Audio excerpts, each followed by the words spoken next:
disrespected the gods for the last time, Kratos.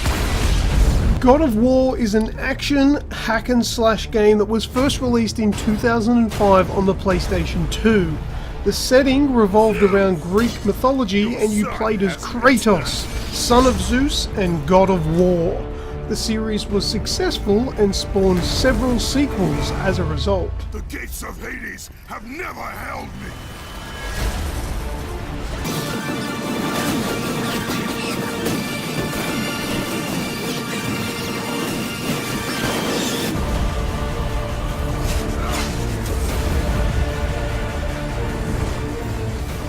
Now that we have fast forwarded to 2018, we have a new release title, this time without a number behind it.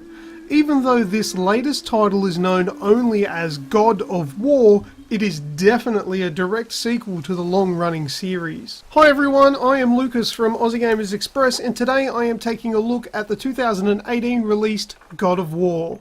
Starting off with the biggest changes to this new God of War title has got to be the way that we look at and play the game. Previously, all of the God of War games have been played from an above or isometric viewing angle. This time around, however, the camera has been moved behind Kratos in an over-the-shoulder style, which is very similar to another game of a similar name. Long-time fans may have found themselves breathing heavily with cold sweats and worrying about whether this would upset the feel of the game, and I would have to say that it did nothing but further the game into the new generation of graphical fidelity and absolute beauty. While the camera has changed the way the game looks, well, somehow they just haven't lost that God of War feel to the gameplay. The DNA of the original series is very much still present in this new and improved way of playing the game.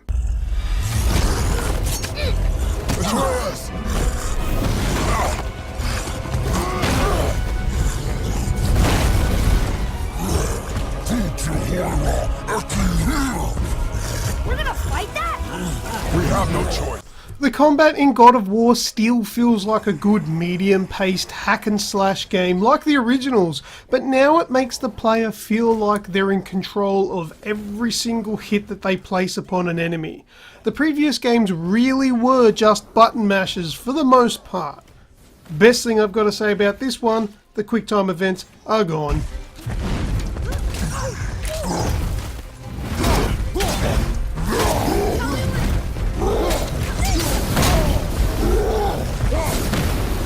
This time around, the controls are precise, and taking on dozens of enemies at the same time is as much of a strategy as it is button mashing.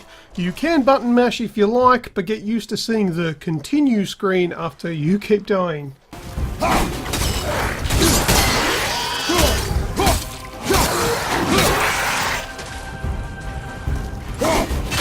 The story in God of War is where the game really shines. While the graphics and gameplay are almost second to none, the story is one of the best that I have experienced in a very long time.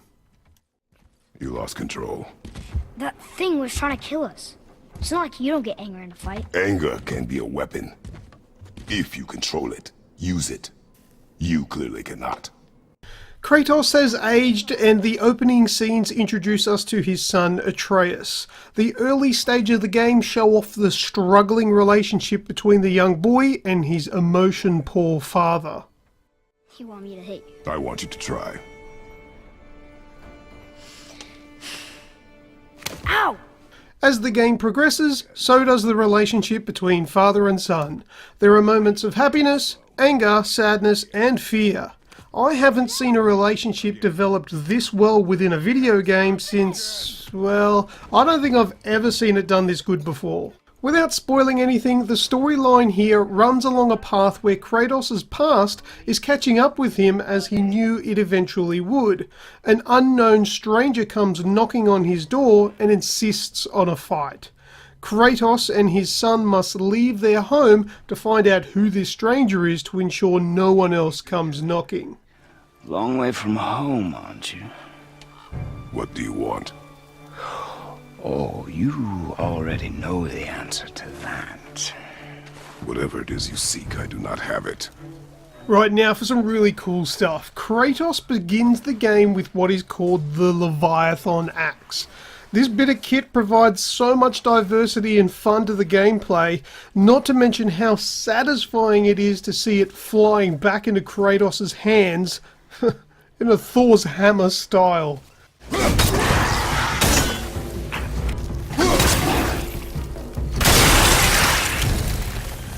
Well, while on the topic of Thor and Thor-like things, this time around the game is set in Midgard, within Norse mythology, instead of Greek. How is this even possible? Well, I'm happy to say that the game competently explains this, so if you must know, get playing. Now, I've got to mention game length. Game length isn't something that I would normally mention in my reviews, but God of War is different. I spent 3 full days playing the game from start to finish with very minimal deviation from the main quest lines. The point that I'm trying to make here is that the game is massive, but it never outstayed its welcome. While I'm on the topic of game length, I should mention that there are a ton of side missions that you can go and complete if you want to break from that main story. There is a lot to see and do here, including optional boss fights and collectibles to spend hours searching for. The map is designed around a semi-open world. There is a central hub area where you can roam freely, however the sections that branch from there are very linear like in previous games. God of War is an overwhelming rollercoaster ride of emotions, excitement and bloody fun gameplay. Any fan of the previous games will do themselves well to play this game as soon as they can. For anyone not interested in the previous games, well, this game could be for you too. God of War has clearly grown up with its fan base, and it's likely that a lot of original fans will be able to sympathise with the issues that Kratos is facing with his young boy. To finish off here, God of War is a game that I can easily say with confidence that it is money well spent. Is it a Game of the Year contender? Well, watch this space. That's all I've got time for on God of War. If you have any questions, comments or concerns, please use the comment section down below. If you haven't already, now is a good time to click the like button and subscribe to our channel and come back when we post new videos and reviews. Thank you all for watching. I am Lucas, and until next time, I will see ya! Wow, that was something, that fight.